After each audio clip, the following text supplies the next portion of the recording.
Welcome back, everybody. We're diving into a pretty interesting topic this week. It's all about attitude. Attitude, huh? Yeah. But from a Christian perspective, of course, we're using that sermon from December 1st called Make Disciples Part 3. Oh, right.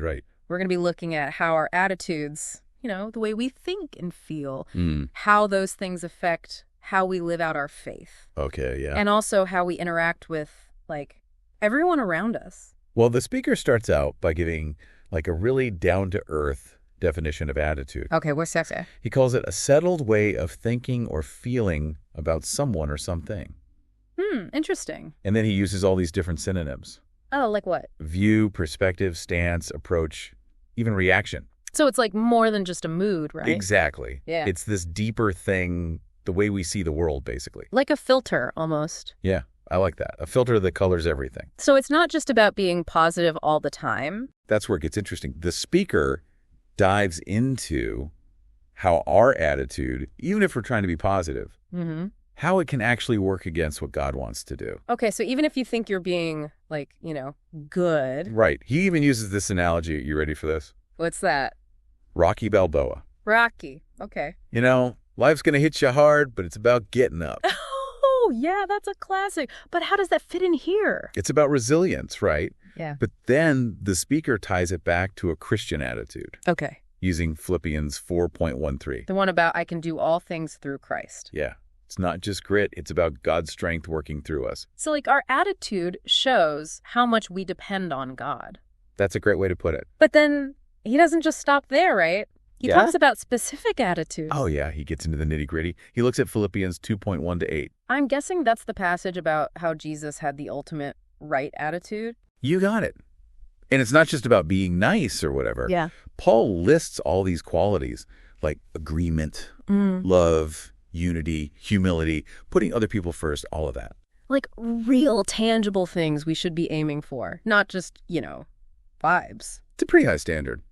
I mean, honestly, have you ever been accused of having a bad attitude? Oh, absolutely. Yeah. I think we've all been there at some point. It's like that moment someone calls you out and you realize, oh, maybe I wasn't being as Christ-like as I thought. Oof. Yeah, it's a humbling experience. Yeah. And that's what I think the speaker is getting at. Our attitude is this window into our hearts. So we've talked about how the speaker defines attitude and how it affects, our connection with God. Right. But then he goes on to talk about how our attitude affects the people around us.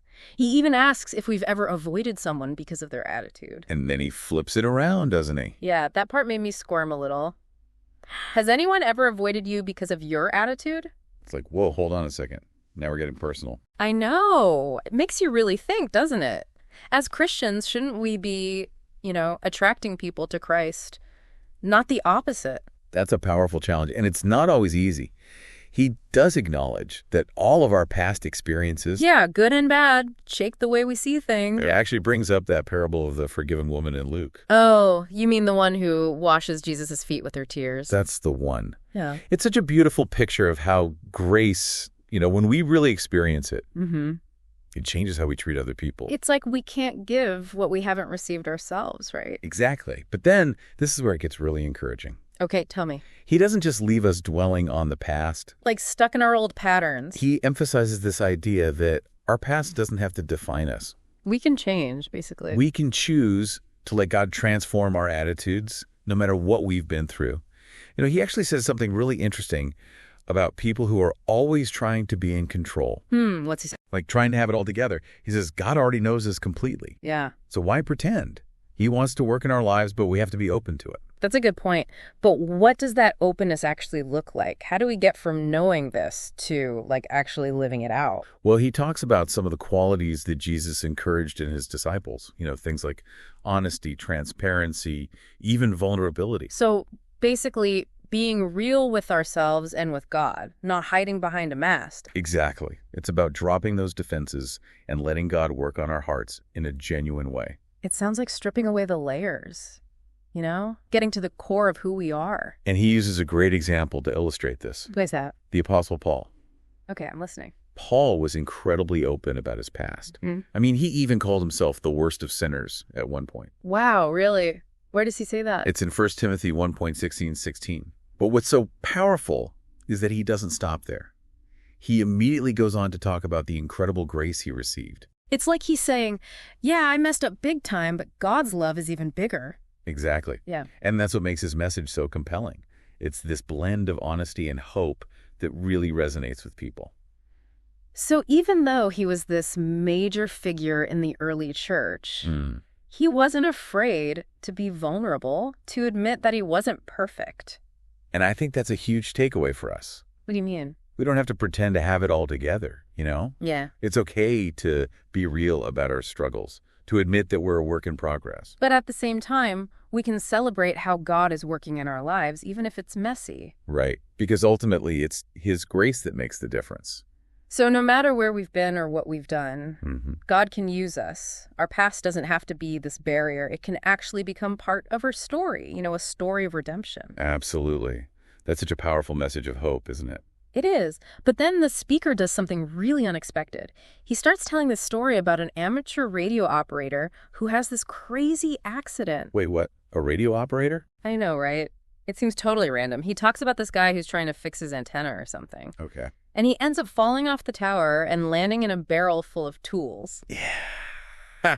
Oh, I mean, that sounds awful, but also kind of funny. I know. And at first I was like, where is he going with this? But it actually makes a really interesting point. What's that? It's about how differently people handle tough situations.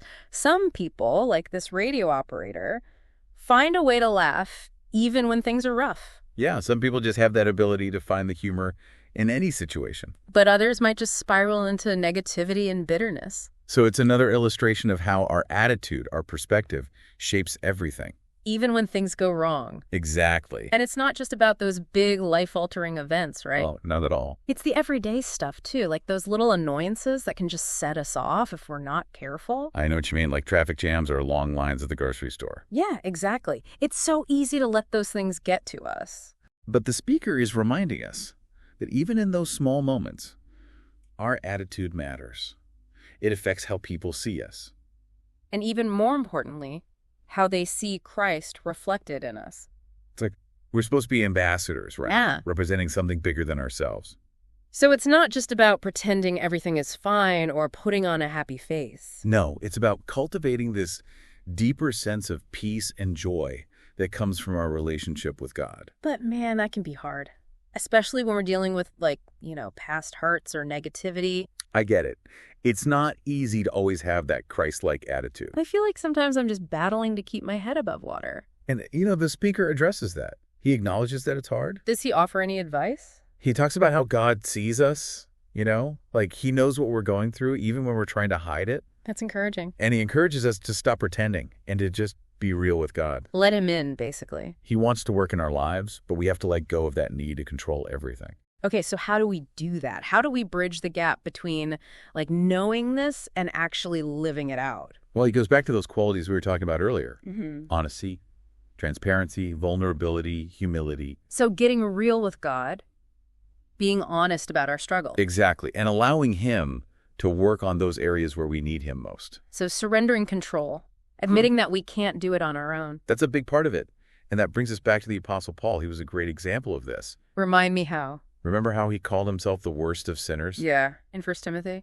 But then he immediately talked about the amazing grace he'd been given. It was like he was saying, I'm not defined by my past. God has given me a new identity. So instead of letting his past hold him back, he used it as a testament to God's power to change us. And that's incredibly inspiring, don't you think? It means that no matter where we've been or what we've done, God can still use us for his purposes. Exactly. He can take our brokenness and turn it into something beautiful. So we can rewrite our endings, so to speak, but how does that connect back to attitude specifically? Well, remember how we were talking about how our attitude affects how people see Christ in us? Yeah.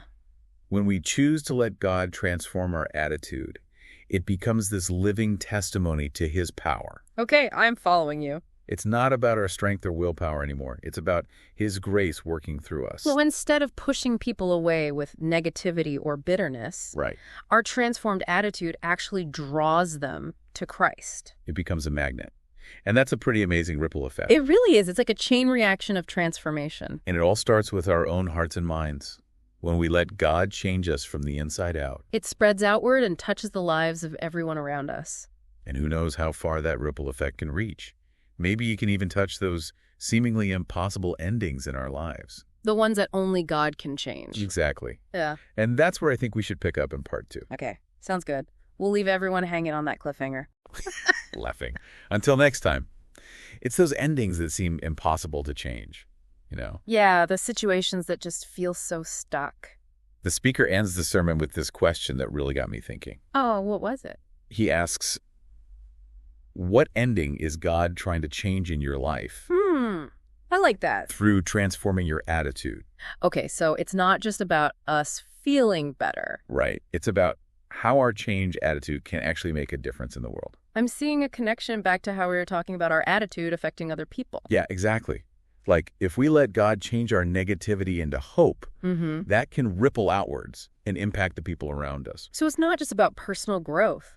It's about being a part of something bigger than ourselves. It's like God wants to use our transformed attitudes to bring about real change in the world. And that leads to the second part of his question. Okay, what's that? How might that change impact the endings of those around you? Wow, that's powerful. It's a challenge to think about how our attitudes can influence the people we interact with. And maybe even change the course of their lives. Exactly. It's a reminder that we're all connected and that our actions have consequences. So our attitudes aren't just some private thing. They have the potential to make a real difference in the world. For better or for worse. And that's what makes this whole conversation about attitude so important. It's not just about feeling good, it's about living out our faith in a way that impacts the world around us.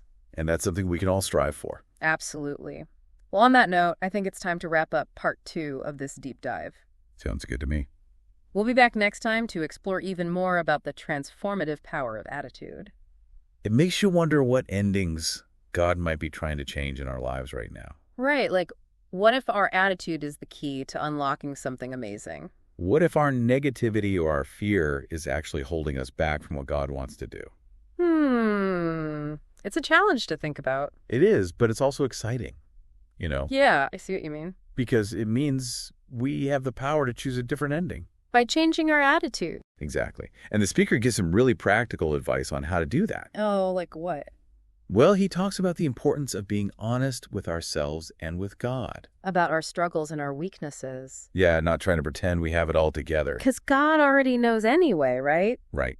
And he's not afraid of our mess. He wants to meet us right where we are. But we have to be willing to let go of control. To surrender our hurts and our fears and let God work in our lives. And that's where trust comes in, doesn't it? Absolutely. Yeah. We have to trust that God knows what's best for us. Even when it doesn't make sense. Even when it's hard. And that's where our attitude comes in again, right? Yeah, our attitude reflects our level of trust in God. So if we're constantly complaining or doubting or being negative, it shows that we're not really trusting him to work things out. But when we choose to have an attitude of faith and gratitude, even when things are tough, it shows that we're putting our confidence in God. And that's when we start to see those impossible endings change. Yeah, because we're allowing God to work in and through us. And that's a pretty amazing thing to be a part of, wouldn't you say? It really is. So as we wrap up this deep dive into the power of attitude, I want to leave our listeners with a challenge. Okay, I'm listening. This week, pay attention to your attitude. Notice how you're reacting to the situations you face. Are you approaching them with faith and trust, or with fear and negativity? And if you find yourself struggling, remember that God is with you. He wants to help you transform your attitude. And to experience the incredible power that comes from aligning your heart and mind with His will. So let's choose to trust God to write a new ending to our stories. An ending that reflects His love and grace and power. Thanks for joining us on this journey. We'll see you next time.